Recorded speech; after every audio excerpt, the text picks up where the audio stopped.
Last night, Donald Trump announced that he was picking Matt Gaetz to be his AG. Now, the left is freaking out about this, trying to come up with anything they can, resurfacing all of these allegations from before that have been dropped, like the sex trafficking thing. And my God, they are furious. But I want to talk about three of his appointments in particular: the Pete Hegseth, Tulsi Gabbard, and of course Matt Gaetz. So let's get into these one at a time, and I want to show you the media response and go into why they hate these people so much. So I've linked articles in the description to show you the media response, and now let's get into it. All right, so Matt Gaetz for AG. So this one, it's amusing to me because it's almost like Donald Trump is picking this guy because he was previously wronged by the DOJ, and they did their little investigation into him that was clearly just to try to disrupt his bid to be in Congress. But the media is freaking out about this. In fact, there's quite a few GOP Congress members that are upset about this as well. Saying that this is crazy. Now, what the media is saying is, Trump's just picking a yes man who's going to do whatever he says.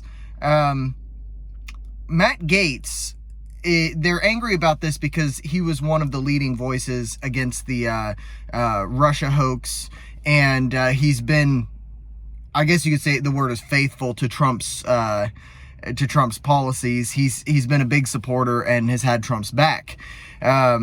Now, it's funny to me that their main criticism is that this guy is a yes man to Trump. What was Merrick Garland to Biden?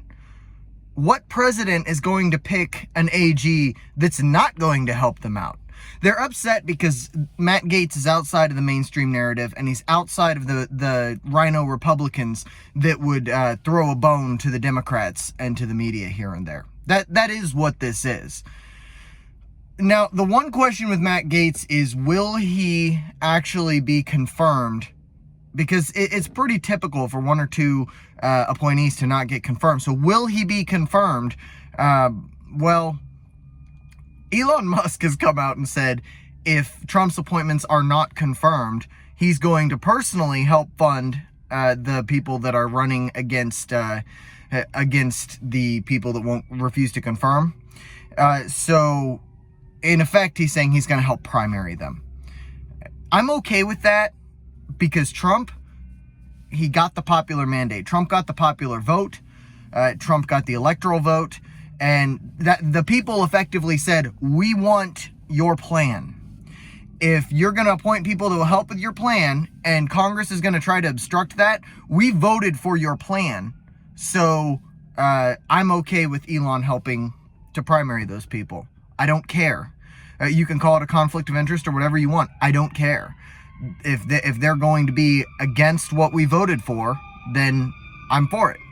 Let's move on to Tulsi Gabbard. So the left is screaming that Tulsi is a Russian asset. Tulsi has ties to Russia. Well, let's get into that. Why do they say this? Well, when Tulsi backed Bernie Sanders in 2016 instead of Hillary Clinton, Hillary said she's being groomed by Russia. Russia is the scapegoat for Hillary Clinton, by the way. She saber-rattled against Russia for her entire presidential bid, which is one of the big reasons a lot of the Bernie bros hated her. I would have called myself a Bernie supporter until he cucked to Black Lives Matter, by the way. So I was pleased with Tulsi Gabbard backing Bernie versus Hillary Clinton. Hillary Clinton is the epitome of evil. So her allegation that Tulsi is a Russian shill doesn't carry much weight for me. Now, the media also mentions that Tulsi is justified the war in Ukraine and wants to pull the U.S. out of it. Well, I agree with that. I'm a non-interventionist, and I don't think we have any business funding Ukraine in the way that we are. I'm with Trump that war needs to end, and we need to negotiate it and just get out of there. Stop funding their pensions. Stop funding their infrastructure. We're not even allies with Ukraine. Why are we doing this? Now, Tulsi has not justified the Russian invasion of Ukraine. What Tulsi has said is that Ukraine is not innocent in this. And Tulsi's right. This is something that I've been saying since the war started. Since the invasion of Ukraine, I have been saying this. The Ukrainian government, the one that we put into place when we toppled their current government in 2014, was shelling the Donbass region. And they ended up shelling a school.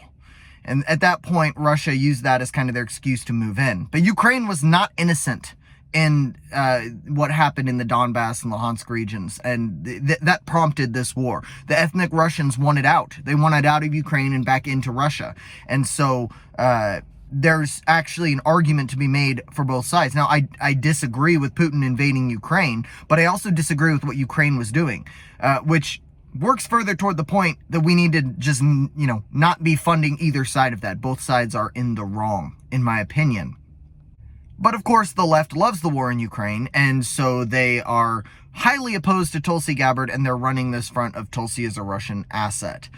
This is absolutely hilarious. I think Tulsi will do a good job, and I don't care what these people have to say. Now to Pete Hegseth. Now this is one people really freaked out about, and in the article that I've linked, what they refer to this as is they call Pete Hegseth a Fox News anchor who formerly served in the military.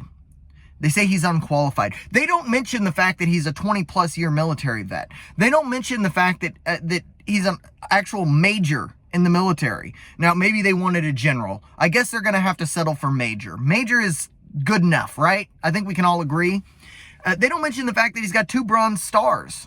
They don't mention the fact that he's got two degrees from Ivy League universities.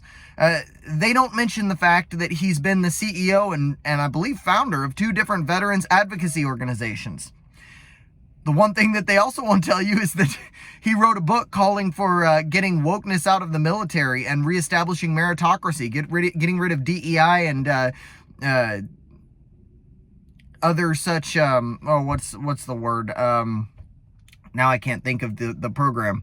Affirmative action. My God, I don't know why that was so hard for me. He's advocated for getting rid of these programs. So that is why they oppose him, by the way. And they're very angry about this. They're not going to stop with he's a Fox News anchor. But the guy is plenty qualified for that position. I don't know a whole awful lot about him, but if all you're worried about is his military achievements, he's got them.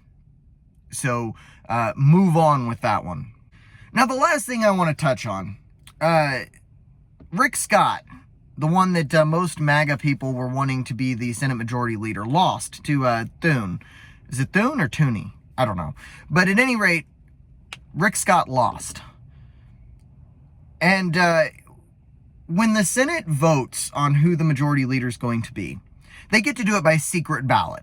This is something I'm very opposed to. We voted you in. We ought to be able to see which way you voted on these things. You should not get to have a secret ballot on this. That is wrong. That is the antithesis of a free and fair election, because you are hiding your vote in these very important internal elections from the people that are voting for you, and that deprives them of information that's vital to them to make an informed choice when they're voting you back into office. I hope that every one of these rhinos that voted for Thune gets primaried. I wish we knew who they were. But that needs to change. Secret ballots are a travesty, and that should not be allowed. The people need to have access to the records of every single one of these politicians. All in all, the establishment and the media are very pissed off about Trump's picks, which means to me that he's doing a pretty good job. I don't have too big of a gripe with any of these 3 picks. We'll see how they do, and we'll see if they get confirmed. But I wanted to go over those in a little bit of depth for you. That's about all.